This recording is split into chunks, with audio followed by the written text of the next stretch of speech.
So if I'm walking here as an Aboriginal group and I'm trying to instruct the children, I will give them a story relative to those 3 points up there.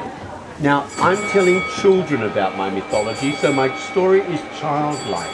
When the children become more advanced, then I'll tell them more advanced stories. But as you guys are like children from the Aboriginal communities, you hear children's stories.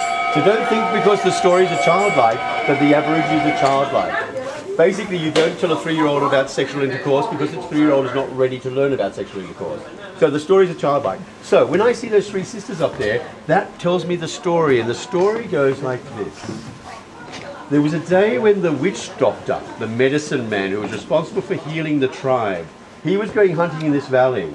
He was hunting, but he said it was very dangerous in this valley because we have a monster down here called the bunyip.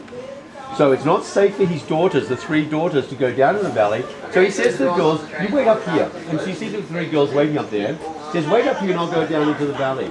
But you must be very quiet. If you make noise, you're going to wake up the bunyip, the monster. So the girls, of course, say, yes, Daddy. And he goes down hunting.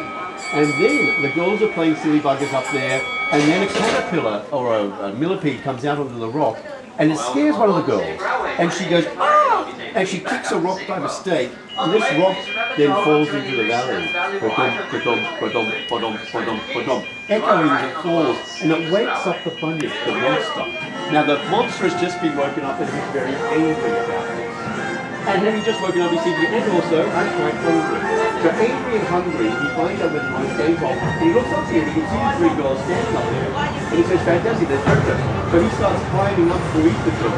So he's climbing up, and the girls can see the bunyip coming, and then all of a sudden, they don't know what to do. And the father, he's down in the valley, and he can see it, and he doesn't know how to save his daughters.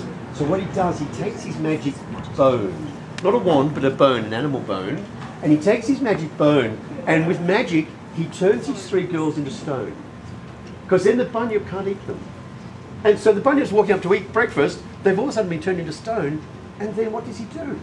He turns around and sees the father down in the valley. He's going to eat him now. So he comes down, and he comes down to the father, and the father goes, oh, she's now I'm really in it. And he thinks, what can I do? He takes his magic bone, and he turns himself into a tiny little bird, a lyrebird.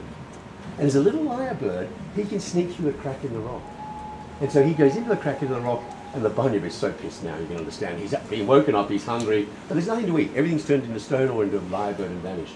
So he goes away eventually. Bunyip goes away, father comes out, goes, whoa, that was lucky. And then he says to the girls, he yells up to them, girls, just a moment, I'll just find my magic bone which I dropped when I turned into a bird, and once I've found my magic bone, everything's going to be okay. He's lost it. He can't find his magic bone. He's looking around everywhere, and in fact, you'll see the lyrebird today scraping through all the foliage of the ground, looking for that magic bone. And he keeps calling out to the bird, and he's got a lovely sound. He's got like a whip. You know the whip bird? Yeah. That's his noise. You'll hear the lyrebird talking to the girls. Don't worry, girls, I'll be there in a moment. I've just got to find my magic bone.